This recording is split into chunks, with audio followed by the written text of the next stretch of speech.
Hello, everybody. I'm Will. And I'm Kristen. And so I'm watching the show, your new favorite pop culture YouTube channel where we talk about movies, TV, music, and more. I wanted to record an intro because we're going to release some very old test footage of ours that was Riverdale. We covered season 1 and 2 of Riverdale. And because we have had so much fun with that show, for better and worse, and because it's been one of some of our most popular content, I was like, we've got this footage. It's not great. Like, our audio's bad. Yeah. We look different. There is no set. Yeah. But I think ultimately at the end of the day, I think the conversation is good. Mm-hmm. And I think it's worth releasing. It's in my old dining room. So yeah, we're definitely going to release season 1, probably season 2. And that's what this is. This is just a little intro for our Riverdale season 1 and 2 content. So you got to have options. I see. So please do enjoy. Okay, so we are back with episode 2 of season 1 of Riverdale called A Touch of Evil. What? So, I can't remember if we mentioned this, that Archie and Jughead apparently had a falling out. We did not mention that. We didn't mention but that. It's at the very end when we finally get to Jughead specifically. It was very like ancient history. Like there was like mystery around it when Archie sees Jughead again, and it's like, and just for the record, these what brings you around these parts? Yeah, these children are supposed to be 15. Well, we're not sure. Except for Cheryl Blossom, whose twin brother is 17.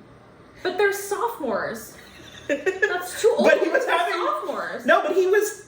Well, we don't know yet. But something happened between him and Betty's older sister. We know that now. They've talked about that. Well, but we know something happened. Oh, okay. We don't know what. Oh, okay. Yes, I see what you're saying. They were dating, though. Yeah. So the show never clears that up. It really. Jason is both. A lover, a twin, and an older brother. All three things. Yeah, it's really weird. That was the thing about episode 1, rewatching episode 1, that was the strangest to me, because I was like, are they twins? Mm-hmm. Because if they're not twins, it introduces another... They are. We didn't make that up, did we? No, because she says twin tuition. Right. No, they're definitely twins. Yeah, no, they have to be. It's like part of her... It's part of the Blossom thing, too. The Blossoms... It's like a cornerstone of her, yeah. The Blossoms are twins, because Clifford's a twin. Mm-hmm. Yeah. I think it's a twin. So... But he's apparently 17, according. Yeah. But also, Archie can't do math, so maybe he doesn't know. Well, they also say sophomores, so... That's 15. Yeah, traditionally, but it's like one of them could be 16. But it's like, I mean... 17 is too old for a sophomore. Well, sometimes there's like an older twin and a younger twin. Maybe Cheryl needed to gestate longer. For like 24 extra months? We're dealing with Penelope Blossom here. You want to stay inside Penelope Blossom longer? So then maybe Jason jumped out. Jason was like, get me the fuck out of here. 24 months early. So anyways... Archie and Jughead they mend this rift in their friendship in a matter of 2 days. That feels like insurmountable. Yeah, years have passed, trees have grown, like cities have civilizations have risen and fallen. And then we find out in episode 2 that they had plans to go road trip on the 4th of July. So at most they haven't talked in 2 months. Yeah. Which, I mean, I guess at 15 is a long time. Well, sure, but also, like, I love the fact that it was apparently Archie bailing on this road trip that led to the rift. Like, that was... And they just haven't spoken since Archie didn't show up. Like, that was the crime. Could you imagine... Could you imagine if that one time when we went to see X-Men together...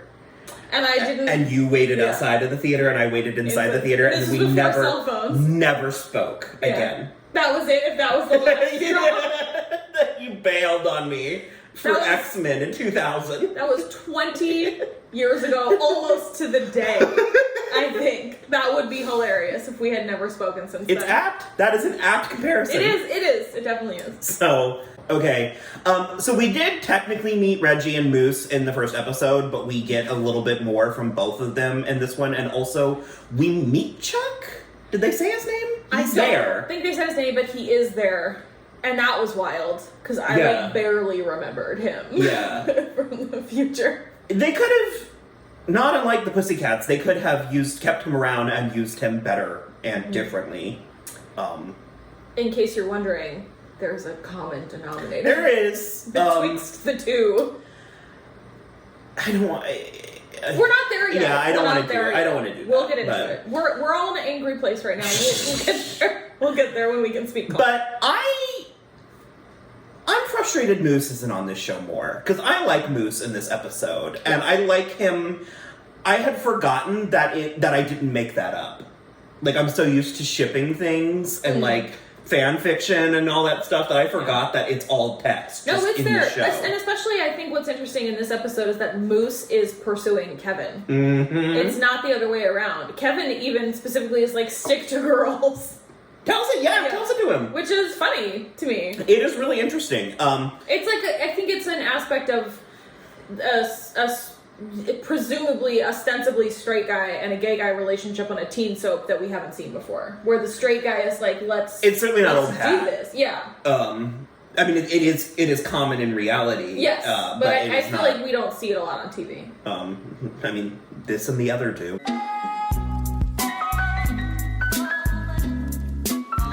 Yeah, that's pretty much it. Yeah, Reggie especially, I feel like this Reggie is even meaner. It's like Reggie always sucks, but this Reggie is particularly... I don't know. I like Charles Melton's Reggie. I do, too. But I don't think he's as mean. I think this Reggie's meaner. I think he's dumber, which leads him to make some stupid / mean mistakes.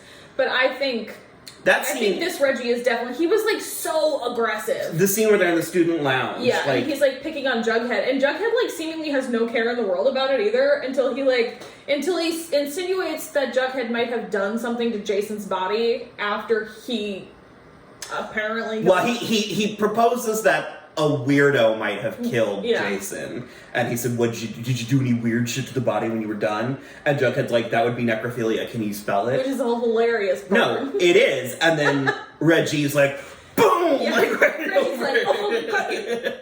And so then Archie jumps in. Yeah. So this is the first actual, I guess, real glimpse of the character that Archie becomes. Yeah. Which is noble. Like bent at the waist, charging into danger. With 2 fists out. Do you know what I mean? I feel like that exactly needs to be on the side of like a Greek urn. Aren't you charging into danger? Yeah. Just like a random fit guy bent. Because they get into a huge fight, and he gets his first like black eye, first of many to come. To be honest, I'm not sure there's an episode where he doesn't have a bruise or cut on himself somewhere. But so we do have that. We have the ongoing Betty and Veronica stuff, and it's annoying and tedious while it's happening, but it's necessary. I was going to say the exact same thing. Oh, okay. I think it's really necessary, too, because if they just were immediately best friends forever, it wouldn't have felt realistic. So, and I do love that it only lasts for, like, mostly these 2 episodes. Mm-hmm. It does not really carry on beyond this, to my memory. No. I mean, there's no 1 or 2 comments, but the same way that any friend would act say that something way. out of pocket. And so I love that they have this antagonism at the beginning, and then they just like very quickly realize what the other is trying to do within their systems, I guess, in a way that is very satisfying when Betty finally is like, I saw what you did for Cheryl, do you want to go get a milkshake? But, I mean, Veronica is really forcing it, though. Like, she's not giving, because Betty's like... Betty is doing that thing where she's like, I need a little bit of time. And Veronica's first instinct is to send her flowers and bring her cupcakes. How about now? Send her flowers, bring her cupcakes, and schedule hers and hers Betty's at Shea Salon, which is the dumbest name for a salon. Doesn't that just mean the salon? Well, Shea means house, and salon means room. So I'm like, what? It really... Yeah. So I just, like... She just comes at it with, like... It's very Black Noir. All the grace of a bull in a china shop, and she's like, let's be friends again. And Betty is like not ready in what I will say is probably the best Betty scene of season 1, beyond the hot tub and maple syrup situation, which we haven't got to yet. Yeah, but when she is listening to Archie play the song at lunch in the second episode, Lily's face. I want to talk about Lily's face for the rest of my life. She's so good at her job. She's so good at acting. even it's in the first episode when he's like breaking her heart. Yeah. She's just But she goes on this very singular face journey where no one's even looking at her in this episode when he's playing that song, and she's just like remembering their dance and how he broke her heart. It's very good. Mm-hmm. Yeah. Um. Also, we've done this so many times I can't remember what we've said, but so far Alice has not called Archie that dirty Andrew. That one never got. That's not going to be in this final edit. So okay, we have a running joke where I swear. in episode 2, Alice is trying to protect, maybe overprotect, her daughter, and she's like, "It's time for you to like put your foot down, stick up for yourself. No hanging out with Cheryl Blossom. Yeah. No hanging out with Veronica Lodge. No hanging out with Archie Andrews. They hurt you. They failed you. Blah blah blah." And that has been condensed over the years by Kristen into, "You stay away from that dirty Archie Andrews." I know. Okay, first of all, I never said she said it twice, and second of all, I am not convinced it's still not coming. And so I finally had to be like, every time you tell that story, the story, it gets harsher. And I'm like, and you were like, "No, she said." I was like, "I don't think she ever called him dirty." I do. So I maintain. We're charting. We're We'll episode 2, and she's yet to call him dirty or any other adjective, like any other pejorative. More turkey, Mr. Chandler.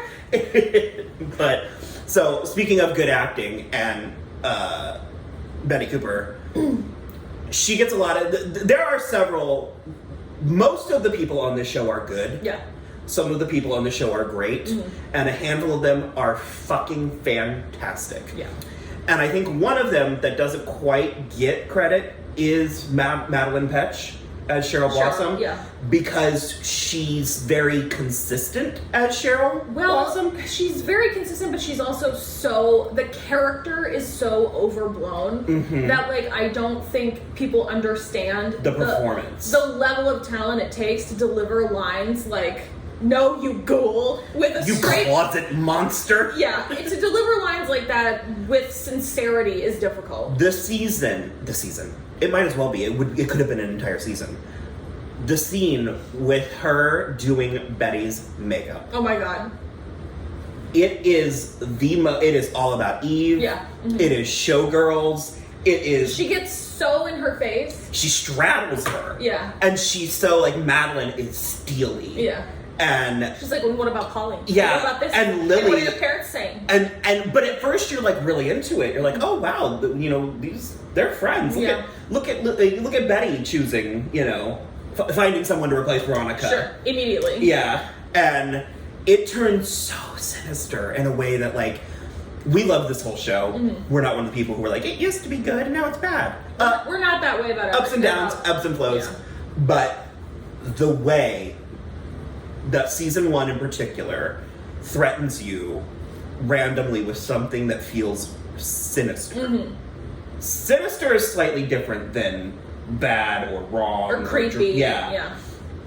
And even like straight up sinister, because it switches on such a dime to the point where you almost think that that Betty's imagining it. Alice literally refers to Cheryl as a dragoness, and the performance earns the use of that word. Definitely. Definitely. And it's just so good. And then Betty then overpowers Cheryl and threatens her, and it is a roller coaster. Yeah. It's so good. Very good.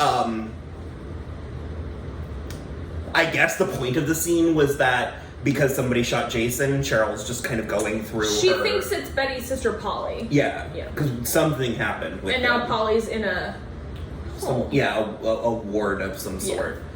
Yeah. So yeah, I really that's a huge highlight for me in this one. I love the football game in this episode, and I love the little like pep rally halftime show cheer routine. Mm-hmm. I miss that kind of stuff. Yeah. It's the song, the cover of Candy Girl. Yeah, the Pussycat Dolls are singing Candy Girl, and then the cheerleaders do this like great routine. This is Riverdale. Episode 2, it's Riverdale. You got the neon lights, you got the flares, you got they also were filming a lot outside. I miss that though. I miss it a little. Scenes of them walking down the street. Yeah. They ate lunch in like the park. Like there's stuff like that I think is really interesting, and it's part of what keeps it more grounded. Yeah. I also wanted to say that this episode is the introduction of them all drinking milkshakes that match their hair. Is it? I didn't notice that. Yeah, because Archie always has strawberry, Jughead and Veronica always have chocolate, and Betty always has vanilla. Funny. Always. And Cheryl always drinks strawberry too. Or a cherry phosphate. Cherry bombshell. It's a thing. So yeah, just love that whole routine. The Miss Grundy stuff, it continues in this. It's just sort of like obligatory plot. Yeah. They use it to help bring Jughead and Archie back together in a shockingly touching scene. It's actually I don't remember. Very nice. I don't remember it either. I have never shipped them, but in that scene I was kind of like, now kiss. Yeah. They're also like nicely framed with like Yeah. big bulb, like Edison bulb string lights and stuff. yeah, it was good. And as I mentioned, Visually lovely. As I mentioned, Hermione is working at Pops, which is a thing. Yeah, it doesn't last very long. I forgot how heavily they pile on the Archie and Jason parallels. Okay, I had a problem with this in the first episode too, because when someone dies, even if it's in high school, one of the football players at my high school in South Carolina died before the year started. Like, not similarly in plot, but in the summer before the year started. Did you kill him? I did. I wasn't even living there at the time. And they retired his number for the school, for like at least the like graduating class until we were all gone or whatever. It just like, but Archie is wearing Jason's number, and he's also redheaded, and he just like turns in to Jason in Cheryl's eyes. It's a thing that keeps happening on the show, but not enough to warrant it happening. Well, it doesn't really keep going beyond season 1 as far as... Oh no, they keep making... Oh, they do, that's right. Yeah. But not enough to warrant it. It's not frequent enough to like, keep It's not necessarily a problem, but it makes me feel like Archie and Cheryl should have more material. Yes, yeah. So, I don't know. What else was in this episode? After the football and the pep rally and Cheryl or Veronica and Betty making up, that last scene is just them at the diner. Okay, yeah. So but then Cheryl gets arrested. Cheryl gets taken. The four of them actually finally come together. Yeah. So we have our core four. I think it's weird. I like it. It leans credence to the fact I'm afraid that when the show is all over, they're going to pull a Newhart and be like, none of it was real. It was all Jughead's book. Yeah. And there's little things that make me think that might be what they do. Because in that episode, he's like, the 4 teenagers sat, and he's like, but really it was only 3? And he says, like, a blonde, a raven-haired... and the luckiest redheaded boy in the world. Yeah, and so I wonder why he removes himself from it in that. Maybe just because the both of them at that point only had eyes for Archie. Sure. That's what I thought. Yeah, but I don't know, it just seems kind of... It is. It's questionable language, for sure. It was... It pings. Melancholy, because it's sweet. Like, Jughead doesn't seem like a victim in the scene, but it's like, it was something that I just felt like I needed to note. So... For sure. Right. I think that's it. I think it was mostly just fleshing out the world, and it was a good second episode. I think have it's better. Memories of watching it live. It's definitely better than episode 1. So, yeah, cool. Well, then we will check back in after episode 3. Bye.